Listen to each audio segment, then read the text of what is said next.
A couple of weeks back, I got to spend an hour or so in Shrewsbury. I love Shrewsbury. This is a view of the English Bridge. I suppose it's because I've read the Cafael novels by Ellis PEters so often, and of course it's based here at the English Bridge, at the old Abbey of St. Peter or St. Paul. The Abbey Church is there, but everything else now, of course, is gone. And so this is crossing over the River Severn over the English Bridge. This is a much more modern bridge than would have been in their medieval period, of course. I find Shrewsbury very relaxing as well as fascinating because it's got such a rich history. What I did on this occasion was to cross the English Bridge and then to come down and underneath it before coming up on the other side. This is an area that can flood, but for all of that, it's an absolutely gorgeous little walk.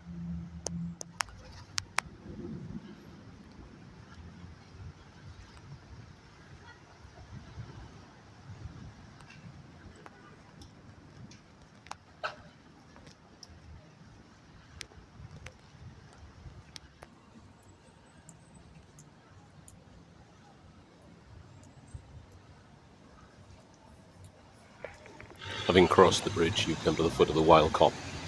This is a road that winds its way up into the town at the top of the hill. It's a medieval road, though the buildings are not, obviously. But there are some fantastic buildings on the way up, including some that have connections to certain Tudor royalty.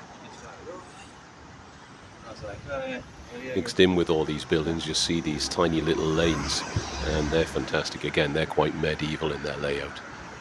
Some of them have some fascinating names, it has to be said.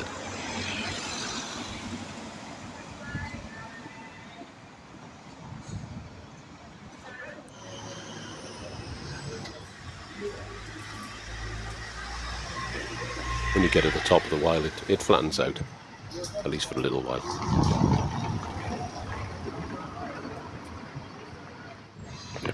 When you get to the top of the Wild Cop, you can turn right into Fish Street.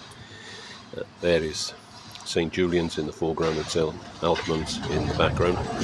I'm told that in the medieval period this would have stank of fish, hence I guess the name of the street.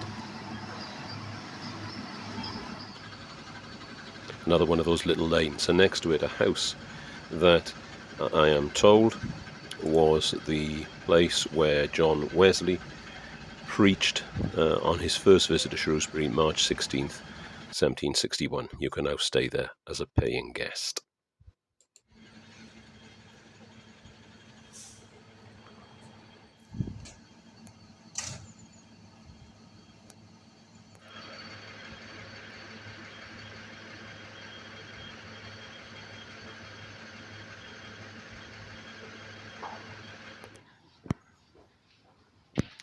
Those are the Bear Steps. They take you up to the entrance to St. Alkmund's. At the front is this 14th century house, but the balcony is rather more modern than that. Although the timbers that make the balcony are considerably older as they come originally from ships. Why they would have built a balcony in such a small, narrow street, which was full of fish, one can only imagine.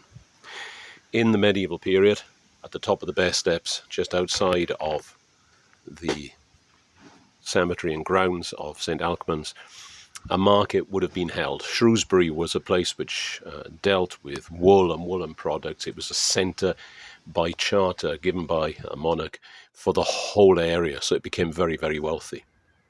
This building at the back of the Bear Steps, now owned and run by the Civic Society, belonged originally to a group who were called the Guild of the Holy Cross.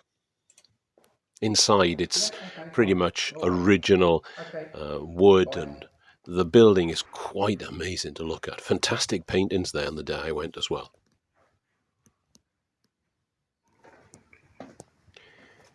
You come back down the Bear Steps. On your immediate left, you'd have seen there an earlier shot, is the door that was used for the entrance to a house used in a film of Dickens' Christmas Carol. Then you walk down Grope Lane, and there's a reason for it being called Grope Lane that you can imagine. Today it's a wonderfully medieval feeling street full of these incredible buildings. Though I wish they'd find somewhere to put their bins rather than at the bottom of the lane. Having come out of Grope Lane, crossing the road, you're still surrounded by some of the most amazing buildings possible. You cross the road and you're into Market Lane with the old Market Hall in the centre.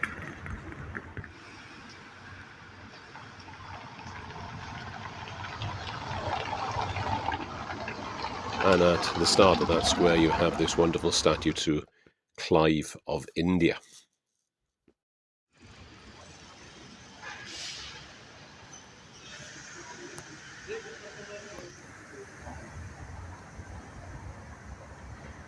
The old Market Hall, as part of, or stones from I should say, the earlier English bridge incorporated into it. At the end of this walk through the Market Hall you come to the museum, which was closed when I was there.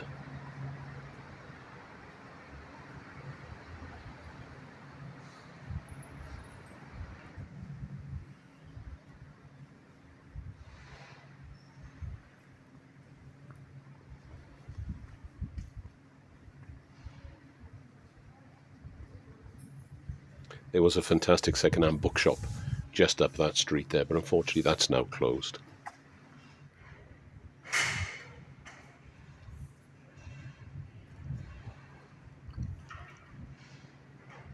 I have a lot more footage of Shrewsbury, which I'll put out for anybody who's interested in a second video.